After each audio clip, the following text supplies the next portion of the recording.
Hello, today we will guide you through how to run code on Kaggle Notebook. To begin, open Kaggle in your web browser. Kaggle is a popular online platform for data science, machine learning, and coding, and its notebook feature lets you write and run code directly in the browser without needing to install anything on your computer. Once the site loads, take a moment to make sure you are on the main Kaggle homepage so you can easily find the tools you need. Next, look toward the top left area of the page and click on Create. This is where Kaggle gives you options for starting something new. If you are new to the platform, this menu is the starting point for creating different kinds of projects and workspaces. In this case, we are using it to open a coding environment where you can test and run code quickly. After clicking Create, select Notebook. This will open a new Kaggle Notebook, which is an interactive workspace designed for writing and executing code.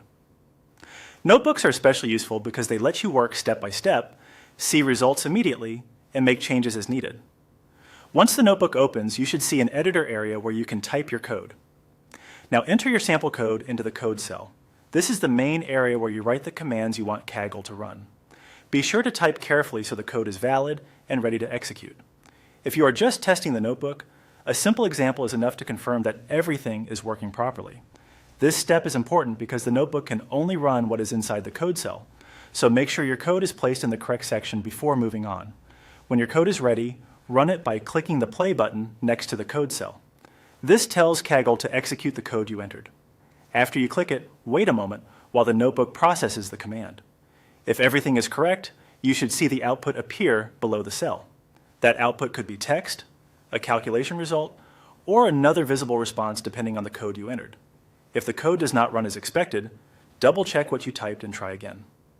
Small typing mistakes can prevent code from working, so reviewing the cell carefully is always a good habit. And that's it. You've now created a Kaggle notebook, entered code, and run it successfully.